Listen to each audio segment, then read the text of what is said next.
Ang Candaba, Pampanga ay isa sa pinakamatandang pamayanan sa Pilipinas na may ebidensyang nagmumungkahi ng presensya ng tao noong pang 3000 BC.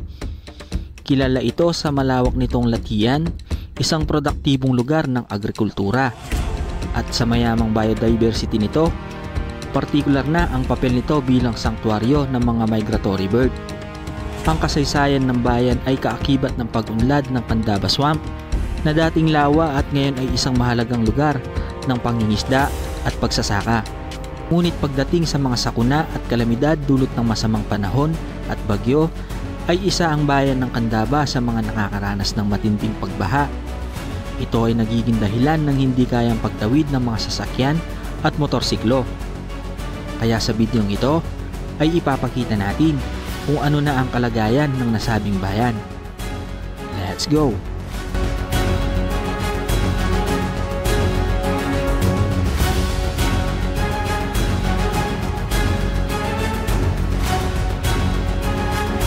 Boss, di makakadaan, boss? Di po makakadaan? Hanggang saan po yung tubig? Ha? Hanggang saan po yung tubig?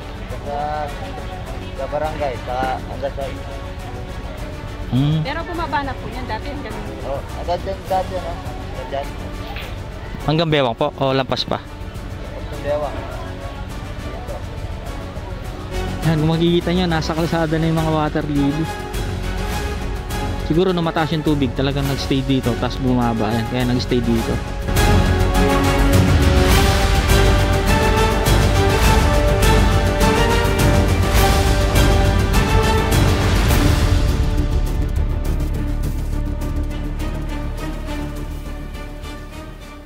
Okay guys, time check 4:51 in the evening. So today is July 31. Ayan, araw ng Thursday. So dahil wala tayong rides, gawa ng nagulan-ulan mga nakaraang araw tsaka nakaraang linggo diba? May mga sunod-sunod na bagyo, habagat. So ngayon pasyal muna tayo sa may Candaba. Tapos titignan natin kung passable na ba yung Candaba Baliwag Road tsaka Candaba San Miguel Road. So isa kasi yung Candaba sa mga mababa yung mababa yung lugar. Kaya kapag naulan, pag binabagyo, ayan, isa yan sa mga binabaha dito sa lalawigan ng Pampanga. Ayun, bali yun lang yung gagawin natin today. Tsaka siguro hanap tayo ng mapagpuputripan. So yun sa may kasi sa may Paligi o sa may Candaba Baliwag Road. Merong doon merong sikat na doon yung food park. Nakita namin sa post kahit baha, kahit bumabag kahit maulan, grabe. Sesay ng mga tao Ayan, nagtatampisaw sa Tapos titignan natin ngayon kung may tubig pa. Tsaka kung passable na. Pwede nang dumaan yung mga motor or kaya mga 4 wheels. Kasi nakita natin sa mga post nung mga time na bumabagyo talaga, walang makadaan doon. Puro bangka yung mga puro bangka yung mga nakakadaan lang doon. Ayun nga pala, tsaka para masubukan na rin natin yung ating drone, yung ating Mini 3. Ayan, papasok na po tayo ng Barangay Lanang. Dito po yan sa may Candaba na Arnedo Dike. Ayan, bali itong dike na to, itong dige na to, pag dinediretso mo yan, papuntang rin yan, papuntang Candaba, papuntang Bulacan. Siyempre dadaanan mo yung Candaba, San Luis, tapos yun, pabulacan na yun. Tapos grabe talaga yung yung pinsala ng yung sunod-sunod na ulan tsaka bagyo. Pati yung MacArthur Highway nakita natin talagang binaha. Tsaka lalo na sa sa part ng Makabebe. Kasi meron din tayong kamag-anak doon Grabe, taas ng baha. Actually kahit walang mga bagyo, walang mga ulan-ulan, yung tipong lang, high tide lang, mataas yung tubig talaga doon. So yan guys, kayo kumusta naman? Sana nasa mabuti po kayong kalagayan. Tapos ayan, yung Team Palaboys pala, grupong Palaboys. Ayan, nagpa-planning na kami na magkaroon ng schedule sa August.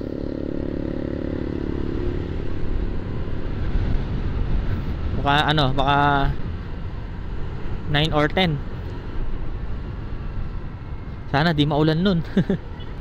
Grabe, kahit wala ng bagyo ngayon, maulan pa rin eh. Pagdating ng gabi, hapon yan. Buti ngayon, maliwanag oh. Maganda yung panahon ngayon. Ayan, approaching na tayo sa may crossing. Bali, kakaliwa tayo papuntang Candaba Town proper. Ayan, pag diniretso nyo yan guys, ano yan? Papuntang San Luis, papuntang Bulacan. So tayo, kaliwa tayo papuntang town proper ng Candaba. Sa kanan naman, papuntang Santa Ana.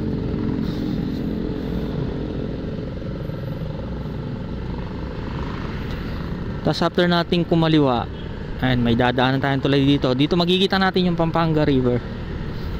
Isilipin natin siya kung gaano na siya kataas ngayon. Ayan taas ng Pampanga River eh. Punto tayo dito. Ayan taas niya. Tapos kung makikita nyo, talagang kulay brown yung tubig oh.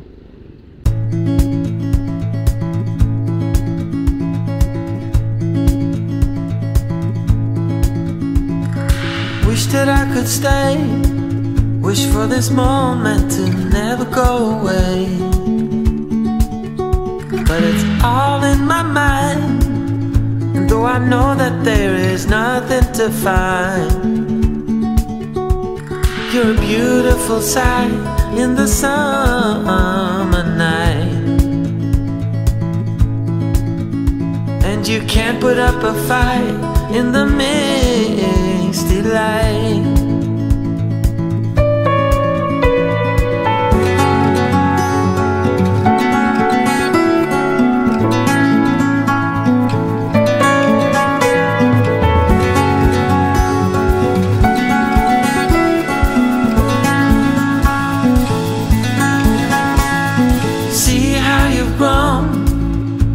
You roam in the streets all alone, and all you can see, thinking about what your life came to be. You're a beautiful sight in the summer night, and you can't put up a fight in the misty light.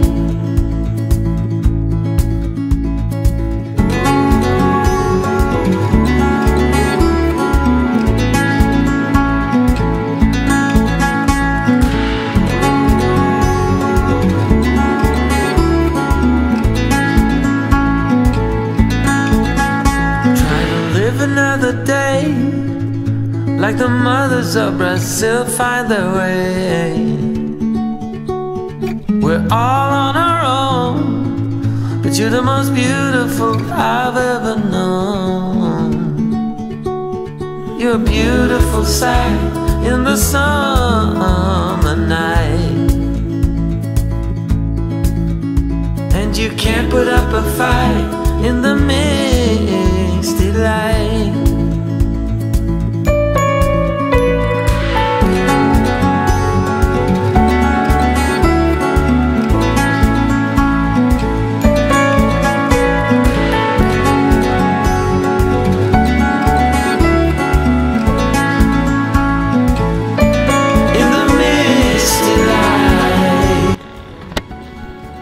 Ulan na guys. Grabe, nakita natin sa drone shot, talagang baha talaga. Lawak na tubig. I think baka hindi pa nga talaga passable yung Candaba Baliwag Road. Pero yung Candaba San Miguel Road, tignan din natin. Tapos nga pala, kasama natin si Harbin tsaka si Jency. Yan, isa sa mga grupong Palaboys. Nainip kami. Pinagtsatsagaan na namin mga malalapit.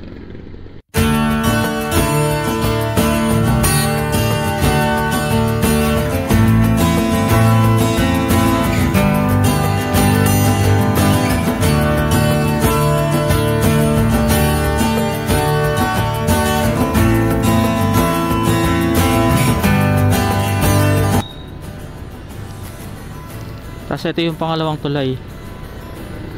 Ito luma na to eh. Yung kanina, yung naunang dinaanan nating tulay, bago lang yun. Tapos ang ano, lakas ng agos ng tubig.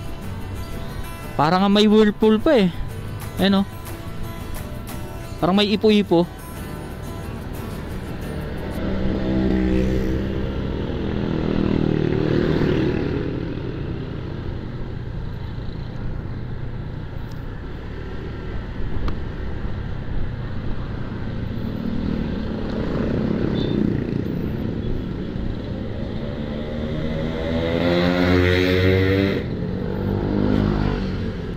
Yan, dito na po tayo sa may simbahan, dito sa may Gandaba. Tapos ito yung kanilang covered court. Tapos ito, ano to, school.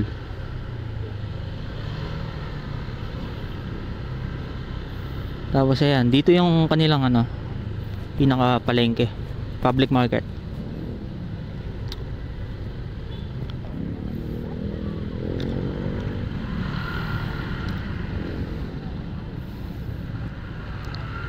Ayan, kaliwa tayo dito. Tignan natin kung makakapasok tayo.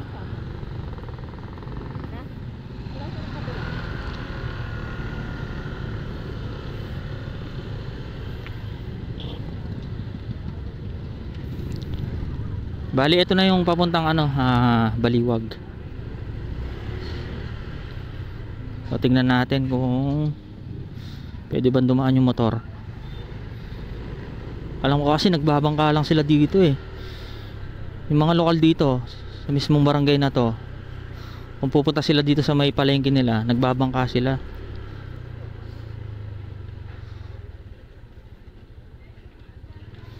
Ano?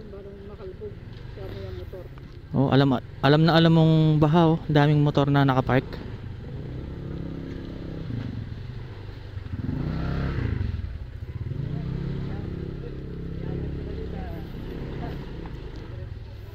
Kahing motor eh no. Sigurado binahama nga yan sa mga bahay nila. Mababa kasi yung lugar na to eh, itong barangay na to. Ay oo nga.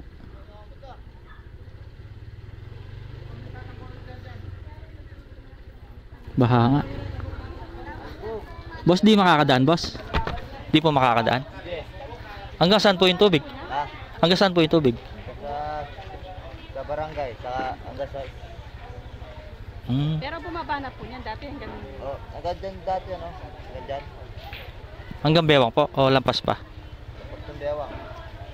Dito.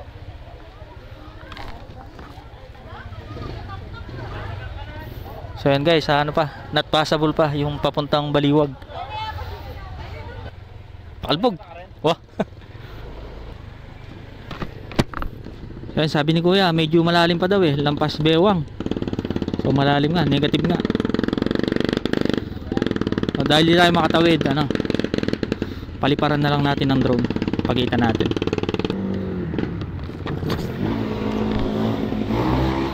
So ayan guys, tumigil tayo dito sa may Petron. Tas ayan, tapat tayo ng Pure Gold. Oh, kinin na siguro. Tametong geta dalan, luwan tayo. 100. Okay guys, paliparan natin ang drone para mapakita natin kung gaano nga ba kalaki yung baha. Let's go.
bali nakapagpalipad na tayo ng drone. Grabe, talaga malalim nga yung baha, tsaka ang lawak.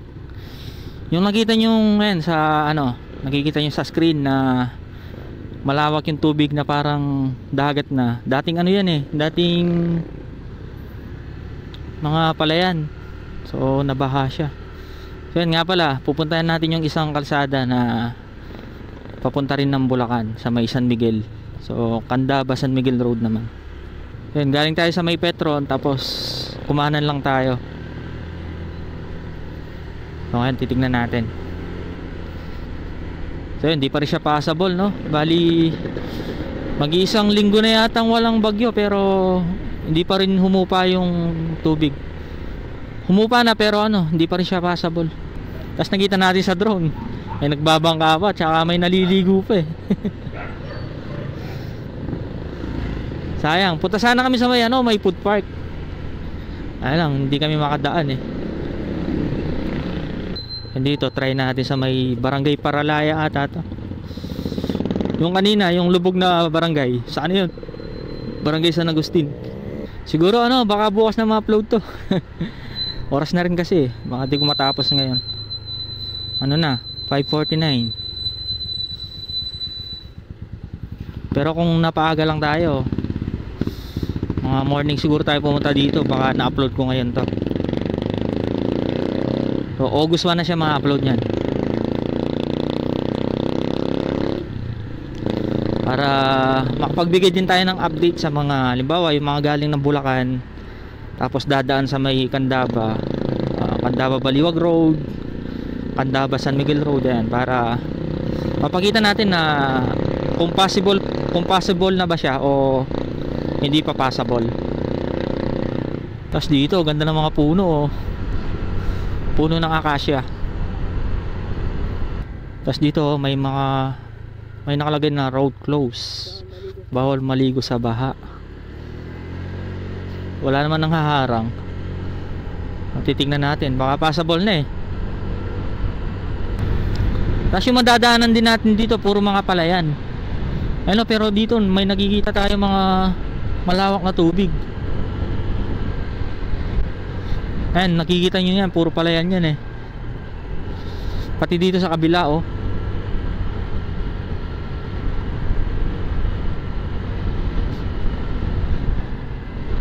Grabe, lawak ng baha oh.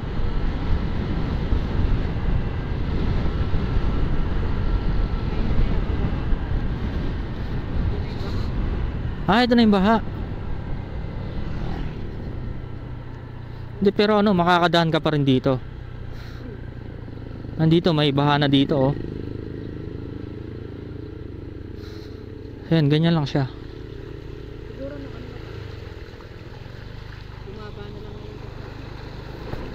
Ay, malalim din ah.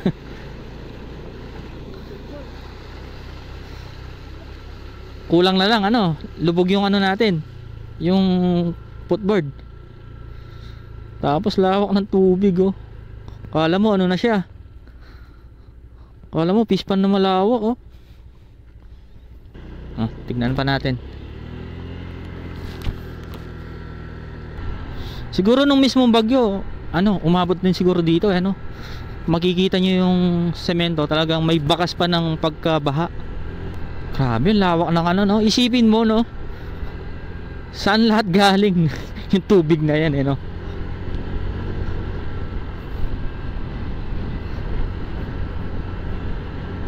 Magkabila, puro tubig eh. Ano yan, mga palayan yan. Ngayon parang fish pan na eh. Daming tao dito, no? Ay meron, no?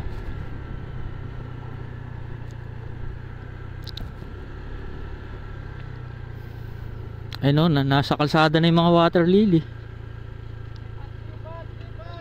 Hey, sir. Grabe oh.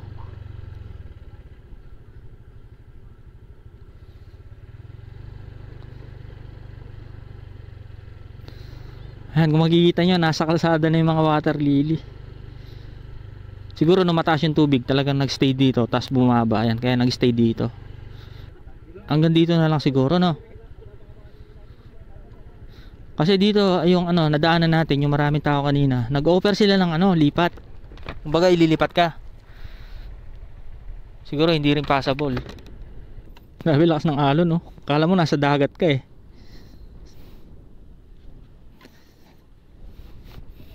Tapos yun, kung may nakikita natin, ayun, may bangka. Siguro nililipat nila. Siguro paliparan na lang natin ng drone para makita natin yung view hanggang doon, no. Kung hanggang saan yung baha. So natatakot kasi si Mrs. na pumunta doon eh. Baka madulas daw. Alright, let's go.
Yun ADV subukan natin guys.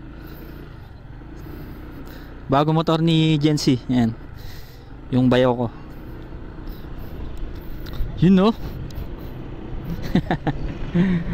sarap pala ng feeling na naka ADV Woo! Sarap niyang gamitin. So pwede na yun, balik na tayo. Let's go!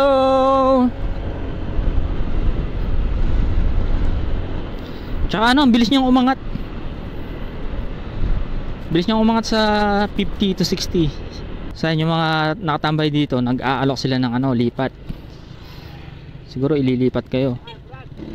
Ayun, sinasakay nila sa sa Kurimao ba yun? Yung tawag nila doon? Nga siya par. ADV na par.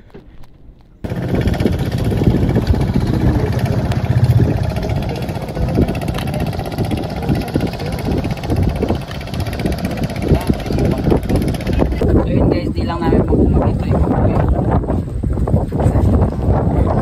Ang ganda ng sunset. Kasama yung buwan. Ito po yung buwan. Ito po yung buwan. Alright, time check is 7:07 in the evening. So ginabi po tayo dito, ayan, sa may Candaba, San Miguel Road, ayan. Sarap kasi yung kwentuhan namin dito eh. Ayan, bali 3 motor kami. Ayan, si Harbin tsaka si Jency. So pareho silang naka ADV. Oh. Ay! Mabulagin ka sa lugar. Kanya man, nagamitan kayang kaya, ang bundok. Alright. Pauwi na tayo mga sir. So yan, bali yung Candaba San Miguel Road, ano rin siya, hindi rin siya passable. So may mga nakakadaan, yung mga nagpapalipat. So sinasakay sila ng yung parang ang tractor ba yun? Kaya yan, yung mga dumadaan dito sa may Candaba Baliwag tsaka sa may Candaba San Miguel, so yun, hindi pa po siya passable. So maghanap na lang po kayo ng ng ibang ruta. So yan po, dito na lang po ako magpapaalam. Alright, muli po ang inyong lingkod A4J, gamit ang motorsiklo ay lilibutin ng Pilipinas upang maibahagi ang mga nakamamanghang ganda ng ating bayan. Lagi pong tandaan, mahal po tayo ng Panginoon. Bye bye, God bless, peace out.